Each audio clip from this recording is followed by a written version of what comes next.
పిచ్చోడి చేతికి రాయిస్తే ఏం చేస్తాడు? ఇప్పుడు అమెరికా ప్రెసిడెంట్ ట్రంప్ తీరు చూస్తుంటే అదే అనిపిస్తోంది. ఆయన తీరుతో అందరూ ఆగమాగమవుతున్నారు. ఒకప్పుడు మంచి స్నేహితుడిగా ఉన్న ఓ రాజ్యాధినేతతో తగాదాలు పెట్టుకుంటున్నారు ట్రంప్. అధ్యక్షుడి వ్యవహారంతో స్నేహితులు కూడా బద్ధశత్రులుగా మారుతున్నారు. దీంతో అగ్రరాజ్యాధినేతలు ఢీ అంటే ఢీ అంటున్నారు. భిన్నమైన స్టేట్మెంట్స్ ఇస్తూ ప్రపంచ దేశాలను టెన్షన్ పెడుతున్నారు. ఆధిపత్యాన్ని చాటుకునేందుకు పెద్దన్న సొల్లు కబుర్లు చెబుతుండడంతో మరో అధినేత ఓ సంచలన నిర్ణయం తీసుకున్నారు. ఇంతకీ ఆ ఇద్దరి మధ్య చిచ్చు రేపిన అంశాలేంటి? వాళ్ళు తీసుకున్న నిర్ణయం ఏంటి? అమెరికా నిర్ణయం ఐరోపాకు ప్రాణ సంకటం. అణు ఒప్పందం నుంచి రష్యా అవుట్. అమెరికా రష్యాల మధ్య ఉద్రిక్త పరిస్థితులు. నేను అధ్యక్షునైతే నెల రోజుల్లో ప్రపంచంలో యుద్ధాలన్నీ ఆపేస్తా. అమెరికా అధ్యక్ష ఎన్నికల సమయంలో డొనాల్డ్ ట్రంప్ చేసిన ప్రకటన ఇది. ఆయన అధ్యక్షుడిగా ఎన్నికయ్యారు. బాధ్యతలు చేపట్టి 6 నెలలు దాటింది. అప్పటికే కొనసాగుతున్న రష్యా ఉక్రెయిన్, ఇజ్రాయెల్ హమాస్ యుద్ధం ఆగలేదు. కొత్తగా Bharat Pakistan, Israel Iran, Cambodia Thailand మధ్య యుద్ధాలు మొదలయ్యాయి. తాజాగా అమెరికా కూడా రష్యాతో యుద్ధానికి సిద్ధమవుతున్నట్లు తెలుస్తోంది. అమెరికా అధ్యక్షుడు డొనాల్డ్ ట్రంప్ రష్యా సమీపంలోని సముద్ర జలాల్లో 2 అణు జలాంతర్గాములను మోహరించినట్లు ప్రకటించడం, దీనికి రష్యా మాజీ అధ్యక్షుడు దిమిత్రీ మెద్వదేవ్ రెచ్చగొట్టే వ్యాఖ్యలే కారణమని చెప్పడం అంతర్జాతీయ రాజకీయాల్లో ఇప్పుడు కలకలం రేపుతోంది. రష్యా పార్లమెంట్ సభ్యుడు విక్టర్ వోడోలాట్సిక్ తమ వద్ద కూడా తగిన సంఖ్యలో అణు జలాంతర్గాములు ఉన్నాయని, అమెరికా హెచ్చరికలకు స్పందించాల్సిన అవసరం లేదని వ్యాఖ్యానించారు. ఈ నేపథ్యంలో అమెరికా రష్యాల మధ్య ఉద్రిక్తతలు పెరుగుతున్నాయి. ఈ క్రమంలోనే రష్యాను బెదిరించేందుకు అమెరికా అధ్యక్షుడు డొనాల్డ్ ట్రంప్ తీసుకున్న ఓ తొందరపాటు నిర్ణయం ఐరోపా దేశాలకు ప్రాణ సంకటంగా మారింది. మధ్యశ్రేణి క్షిపణులను మోహరించకుండా మాస్కో, వాషింగ్టన్ల మధ్య ఉన్న INF అంటే intermediate range nuclear force treaty ఒప్పందాన్ని ఇక ఏమాత్రం అనుసరించబోమని రష్యా ప్రకటించింది. పశ్చిమ దేశాలు తమ జాతీయ భద్రతకు నేరుగా ముప్పును సృష్టించాయని ఆరోపించింది. ఈ క్రమంలో ఒప్పందాన్ని అనుసరించే పరిస్థితులు లేవని తేల్చి చెప్పింది. ఉక్రెయిన్లో రష్యా ఓడిపోవడమే లక్ష్యమని అమెరికా, నాటో దళాలు బహిరంగంగా ప్రకటిస్తున్నాయన్నారు. ఆ దేశాలు తాము ఓడిపోవాలని కోరుకుంటున్నాయని, తమ దేశ అణు కేంద్రాలను దక్కించుకునేందుకు ప్రయత్నిస్తున్నాయని పుతిన్ ఆరోపించారు. రష్యా ఎయిర్ బేస్లపై ఉక్రెయిన్ చేస్తున్న డ్రోన్ దాడులకు నాటో దేశాలు సహకరిస్తున్నాయన్నారు. అమెరికాతో గతంలో చేసుకున్న న్యూ స్టార్ట్ ఒప్పందం నుంచి తాత్కాలికంగా తప్పుకుంటున్నామని, అమెరికా ఇలానే వ్యవహరిస్తే అణ్వాయుధాల ప్రయోగాల పునరుద్ధరణకు కూడా సిద్ధంగా ఉన్నట్లు ప్రకటించారు. తాము కొన్ని రకాల క్షిపణులను మోహరించకుండా విధించుకున్న ఆంక్షలను ఇక పాటించబోమని స్పష్టం చేశారు. ప్రపంచానికి ముప్పుగా మారిన అణ్వాయుధాలపై పరిమితి ఉండాలని 2010లో అప్పటి అమెరికా అధ్యక్షుడు బరాక్ ఒబామా, రష్యా అధ్యక్షుడు మెద్వదేవ్ న్యూ స్టార్ట్ ఒప్పందం చేసుకున్నారు. దీని ప్రకారం ఈ దేశాలు 1550 అణు వార్హెడ్లు, 700 క్షిపణులు, బాంబర్లకు మించి మోహరించవద్దని పరిమితులు విధించుకున్నాయి. ఈ ఒప్పందం 2021 ఫిబ్రవరిలో ముగియాల్సి ఉండగా మళ్లీ 5 ఏళ్ల పాటు పొడిగించాయి. ఈ ఒప్పందం ప్రకారం ఒక దేశంలో మరో దేశం తనిఖీలు చేయాల్సి ఉంటుంది. అయితే కరోనా కారణంగా గత 3 ఏళ్లుగా ఈ తనిఖీలు జరగడం లేదు. ఇటీవల తనిఖీలకు అమెరికా పట్టుబడుతోంది. కానీ ఒకవైపు ఉక్రెయిన్కు మద్దతిస్తూ తమ దేశ ఆయుధ కేంద్రాలను ఎలా తనిఖీ చేస్తారని రష్యా అంగీకరించడం లేదు. గ్లోబల్ సౌత్ దేశాలపై ఆధిపత్యాన్ని చెలాయించేందుకు అమెరికా ఆధునిక వలసవాద విధానాన్ని అనుసరిస్తోందని రష్యా మండిపడింది. సుంకాలు, ఆంక్షలు చరిత్ర సహజ గమనాన్ని మార్చలేవని స్పష్టం చేసింది. అంతర్జాతీయ వేదికపై స్వతంత్ర మార్గాన్ని ఎంచుకునే దేశాలపై అమెరికా రాజకీయ ప్రేరేపితమైన ఆర్థిక ఒత్తిడికి గురిచేస్తోందని విమర్శించింది. అభివృద్ధి చెందుతున్న, ఆర్థికంగా వెనుకబడ్డ దేశాలతో సహకారాన్ని పెంపొందించుకోవడానికి, నిజమైన బహుళపక్షవాదం, సమానత్వంతో కూడిన ప్రపంచ వ్యవస్థ సాకారానికి కృషి చేసేందుకు తమ దేశం సిద్ధంగా ఉందని రష్యా విదేశాంగ మంత్రిత్వ శాఖ ప్రతినిధి మరియా జకరోవా తెలిపారు. అమెరికా దళాలు ఫిలిప్పీన్స్లో టైఫూన్ క్షిపణి లాంఛర్లను మోహరించడం, ఆస్ట్రేలియా సమీపంలోని టెలిస్మాన్ సాబ్రే డ్రిల్స్లో క్షిపణులను పరీక్షించడం దీనికి ప్రధాన కారణంగా వెల్లడించింది. మరోవైపు ట్రంప్ చర్యలు కూడా దీనికి ఆజ్యం పోశాయి. ఇటీవలే రష్యా మాజీ అధ్యక్షుడు మెద్వదేవ్ ప్రకటనకు స్పందనగా 2 ఒహైయో శ్రేణి అణు జలాంతర్గాములను మోహరించేలా ఆదేశాలు జారీ చేశారు.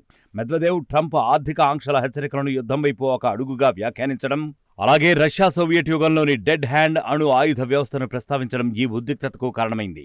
ట్రంప్ ఈ చర్యను సన్నద్ధత కోసం తీసుకున్నట్లు తెలిపినప్పటికీ ఈ ప్రకటన అణు ఆయుధాల రాజకీయ సంకేతాలను తీవ్రతరం చేసింది.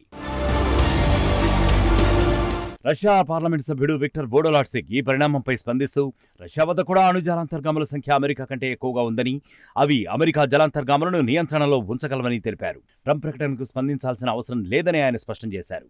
అదే సమయంలో global affairs magazine Russia editor Fyodor Lukyanov Trump హెచ్చరికలను తీవ్రంగా పరిగణించాల్సిన అవసరం లేదని, అవి ఎక్కువగా రాజకీయ సంకేతాల కోసం చేసినవి మాత్రమేనని వ్యాఖ్యానించారు.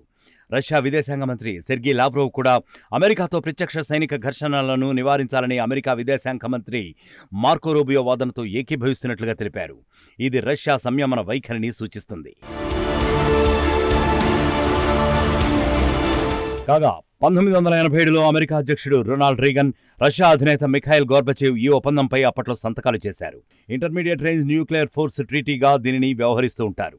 దీని ప్రకారం భూ ఉపరితలంపై నుంచి ప్రయోగించే మధ్యశ్రేణి రేంజ్ క్షిపణుల మోహరింపును నిషేధించారు. 500 కిలోమీటర్ల నుంచి 5500 కిలోమీటర్ల మధ్యలోని క్షిపణులు ఈ ఒప్పంద పరిధిలోకి వస్తాయి. అప్పట్లో ఐఎన్ఎఫ్ ట్రీటీ కారణంగా సోవియట్ అమెరికాలకు చెందిన దాదాపు 2692 క్షిపణులను ధ్వంసం చేసినట్లు గణాంకాలు చెబుతున్నాయి. దీనిని ప్రచ్ఛన్న యుద్ధాన్ని మలుపు తిప్పిన సంధిగా భావిస్తారు. వాస్తవానికి ఈ ఇంటర్మీడియట్ రేంజ్ క్షిపణుల మోహరింపుతో అమెరికా మిత్రులైన ఐరోపా దేశాలకే ప్రధాన ముప్పు. 2019లో ట్రంప్ ఈ ఒప్పందం నుంచి అమెరికాను బయటకు లాగేశారు. రష్యా సుదీర్ఘకాలంగా దీనిని ఉల్లంఘిస్తోందని ఆయన నాడు ఆరోపించారు. 9AM729 SSC-8 క్షిపణులను మోహరించిందని తెలిపారు. దీనిని నాడు మాస్కో తిరస్కరించింది. ఇప్పుడు ట్రంప్ అణు జలాంతర్గాములను మోహరింపు ఆదేశాలు వెలువడిన 3 రోజులకు రష్యా కూడా ఈ ఒప్పందం నుంచి బయటకు వచ్చేస్తామని ప్రకటించింది. ఈ క్రమంలోనే అమెరికా అధ్యక్షుడు డొనాల్డ్ ట్రంప్ భారత్పై మరోసారి తన ఆక్రోశాన్ని వెళ్లగక్కారు. ఇటీవల భారత్పై 25% ప్రతీకార సుంకం విధిస్తున్నట్లుగా ప్రకటించిన ట్రంప్ తాజాగా మరిన్ని సుంకాలను విధిస్తానని హెచ్చరించారు. రష్యా నుంచి భారత్ భారీగా చమురు కొనుగోలు చేస్తోందన్నారు. ఆ చమురును మళ్లీ బయట దేశాలకు విక్రయిస్తోంది అన్నారు. బహిరంగ మార్కెట్లో చమురు విక్రయించి భారత్ లాభం గడిస్తోందంటూ ఆక్షేపించారు. భారత్ పెద్ద మొత్తంలో ఆయిల్ కొనుగోలు చేయడం వల్ల రష్యాకు భారీగా ఆర్థిక వనరులు చేకూరుతున్నాయన్నారు. అందుకే ఉక్రెయిన్తో యుద్ధం ఆపడం లేదని ఆరోపించారు. భారత్పై విధించిన 25% ప్రతీకార సుంకాలు ఆగస్టు 1 నుంచి అమల్లోకి వచ్చింది. అయితే ఒక విదేశాంగ విధానంలో మరో దేశం జోక్యం చేసుకోకూడదు. మనం మన దేశ అవసరాల కోసం చమురును రష్యా నుంచి కొనుగోలు చేస్తే అమెరికాకు వచ్చిందేమిటనే ప్రశ్న ఇప్పుడు ఉత్పన్నమవుతోంది. తాను చెప్పినట్లే ప్రపంచ దేశాలు నడుచుకోవాలనే అహంకారం వల్లనే ఇదంతా జరుగుతోందంటున్నారు. అమెరికా భారత్పై విరుచుకుపడింది. ఆ దేశ అధ్యక్షుడు ట్రంప్ వ్యవహరిస్తున్న శైలిని విమర్శించింది. భారత్ ఎక్కడి నుంచి చమురు దిగుమతి చేసుకోవాలి అనేది తమ అంతర్గత వ్యవహారమని, జాతీయ ప్రయోజనాలు, ఇంధన భద్రతా ప్రమాణాలకు అనుగుణంగా నిర్ణయం తీసుకుంటామని విదేశాంగ శాఖ తెలిపింది. దానికోసం అమెరికా భారత్ మీద ఒత్తిడి తేవడం ఎంతమాత్రం సమంజసం కాదని చెప్పింది. అమెరికా రష్యాల మధ్య వివాదంలోకి భారత్ను తేవడం ఏంటని ఆగ్రహం వ్యక్తం చేసింది. ఇంతకుముందు ప్రపంచ ఇంధన మార్కెట్ల స్థిరత్వాన్ని బలోపేతం చేయడానికి భారత్ రష్యా నుంచి చమురు దిగుమతి చేసుకోవడాన్ని ప్రోత్సహించి అమెరికానే ఇప్పుడు వ్యతిరేకిస్తోందని దుయ్యబట్టింది.